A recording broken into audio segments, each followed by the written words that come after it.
На 13 август Негово Високопреосвещенство Русенски митрополит Наум възглави Светата литургия в Епископската катедрала Свети Николай и Покров Богородичен в град Мiercurea Чук.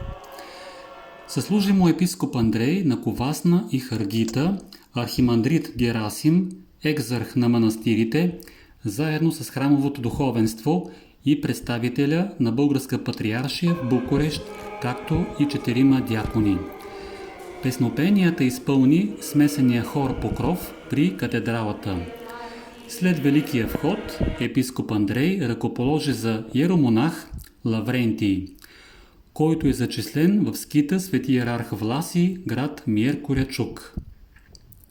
След причастяването на духовниците, епископът произнесе проповед озаглавена "Постът и молитвата – оръжие срещу демоните".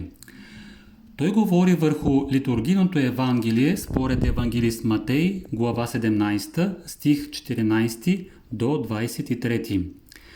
Негово преосвещенство обърна внимание върху днешния секуларизиран свят, който поставя Бога на второ място и се характеризира с духовна глухонямост. Той каза: църквата зове младото поколение да слуша небето, а не само земята. След отпуста русенският митрополит Наум благодари на любезния си домакин епископ Андрей за братската покана, за досегашните съслужения в град Русе и за възстановените русенски храмове Света Петка и Свети Георги по трансграничния проект между България и Румъния. В следобедните часове на неделния ден иерарсите се поклониха в манастирите Фъджецел и извора на Муреш, където бяха посрещнати радушно от манастирските събори.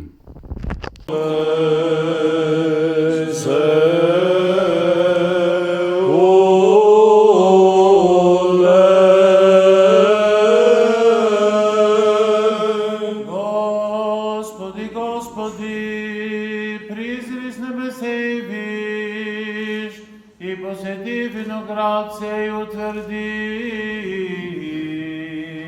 Его же насади десница Твоя.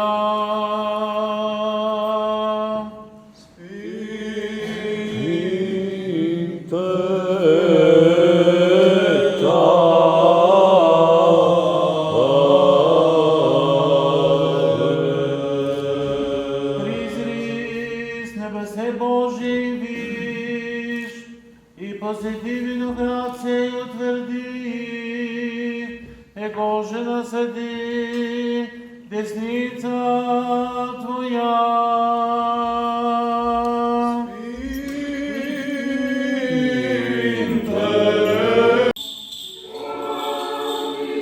Благочестивие и православни християни да поменят Господ Бог во царстве Своем, всегда ныне и присно, и во веки веков.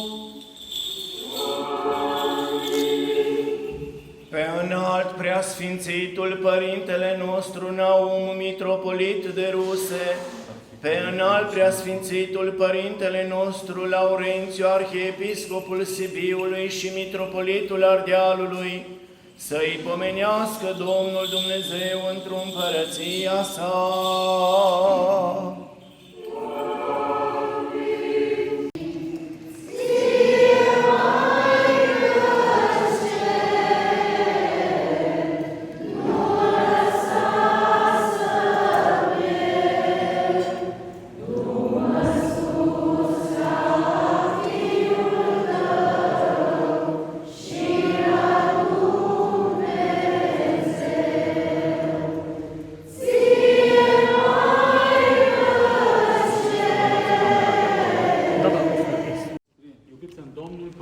Frați și surori, Всяка една божествена света литургия и всяка една връзка, която съществува между нас, православните християни, fiecare sfântă și dumnezeiască liturghie și fiecare legătură care există între noi, creștini ortodoxi, е наистина благословена от Бога, защото сам Христос ни е казал: където сте двама или трима събрани в Мое име, Там съм и аз посред вас. Este chiar binecuvântată de Dumnezeu, pentru că Dumnezeu ne-a spus că unde sunt 2 și 3 adunați în numele meu, acolo sunt și eu între voi. Колко повече още тук събрани на Светата Божествена литургия на Господнята трапеза, Cu atât mai mult adunați în această Sfântă Catedrală la Sfântă Liturghie, ние показваме своята заедност в Христа. noi arătăm faptul că suntem împreună în Hristos. Разбира се, ние сме разделени по своите етнос и народност, Bineînțeles că noi suntem separați conform naționalității, etosului, но, както ни казва и светия апостол Павел, вече няма нито роб, ни свободник, няма мъжки пол, ни женски. Всички в Христа сме едно. însă, precum ne spune și Sfântul Apostol Pavel, nu mai este iudeu sau elin, nu mai este parte bărbătească sau femenească, toți suntem împreună. Тази заедност, всичкото това единство, ние го показваме тук на Светата Божествена литургия. Această unitate o arătăm în cadrul Sfintei Liturghii. За поредна година приемам с благодарност отправената покана от Негово Преосвещенство епископа на Ковасна и Харгита, дядо Андрей, покана Deja este o tradiție, s-a făcut o tradiție și primesc cu bucurie invitația Preasfințitului Părinte Andrei да участвам в тържествата, посветени на храмовия празник на манастира Извору Мурешовой, să iau parte la toate slujbele cu ocazia hramului Mănăstirii Izvorul Mureșului и се радвам, че обратно и той приема моите покани да присъства на нашите тържества в Русенска епархия. și mă bucur că și Preasfinția sa a primit invitația mea să slujim împreună la Ruse pe 1 aprilie. Бяхме заедно на моята 50 годишнина преди няколко години Acum câțiva ani am slujit împreună când am făcut 50 de ani и съвсем скоро, през месец април, направихме обновление на един храм, посветен на светата наша преподобна майка Параскева в град Русе. și de curând, pe 1 aprilie, am resfințit o biserică mare cu hramul Sfinte Parascheva din Ruse, който беше обновен по европейска програма, трансгранична програма между Румъния и България. o biserică renovată în cadrul unui program transfrontalier între Bulgaria și România. Това беше първият проект, който ние направихме и организирахме заедно с епископията на Гюргево, A fost primul proiect realizat împreună cu Episcopia Giurgiului, като в епархията на Гюргево беше реставриран един храм, който е от 17 век с стенописи от 17 век. iar în eparhia Giurgiului a fost restaurată o biserică cu picturi din secolul al XVII-lea, Църквица в село Ведя. o bisericuță din comuna Vedea.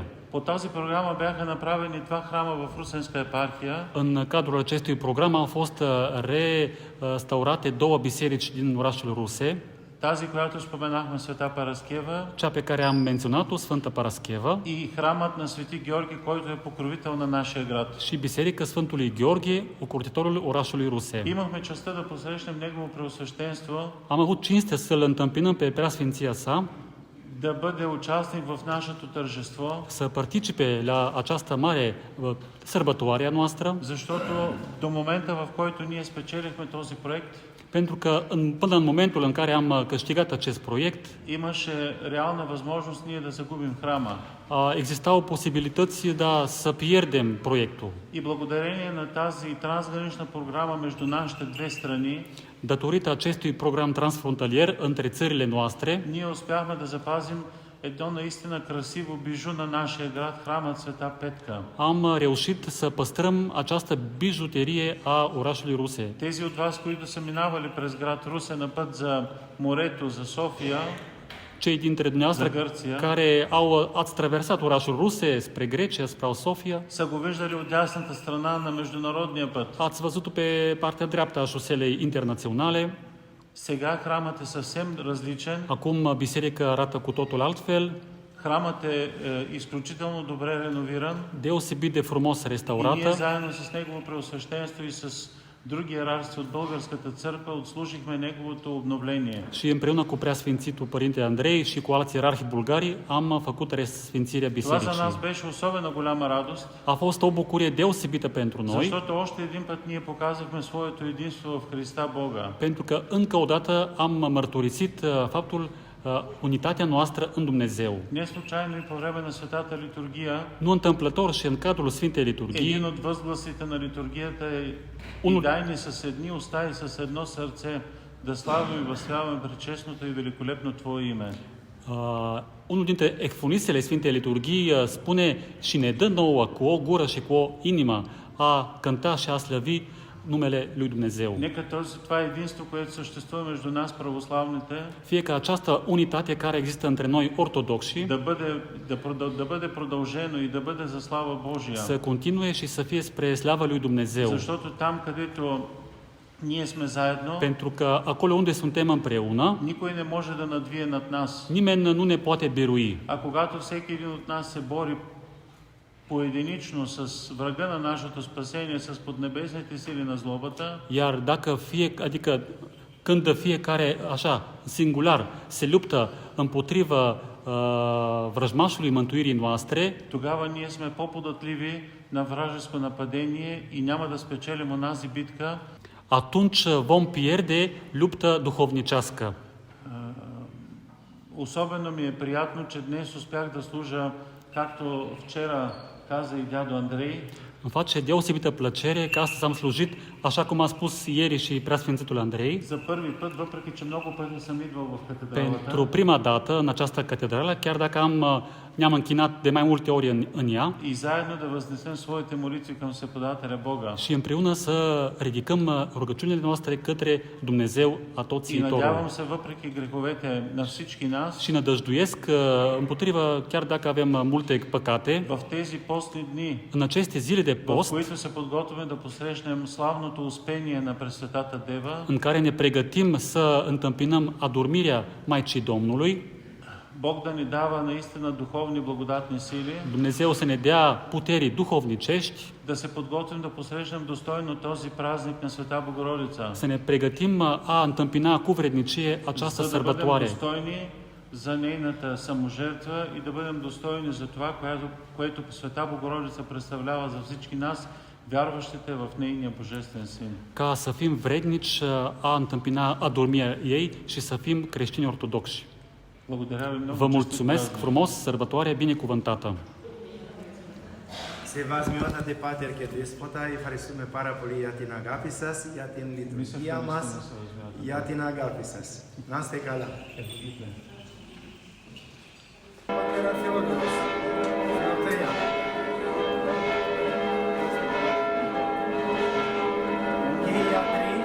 И Атрионисија. Докторица.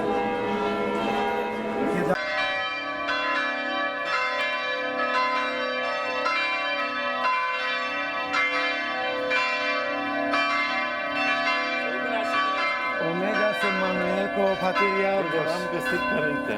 Ce? Să rămână. Doamne ajută. Părintele Dați-i crucea, dați-i crucea.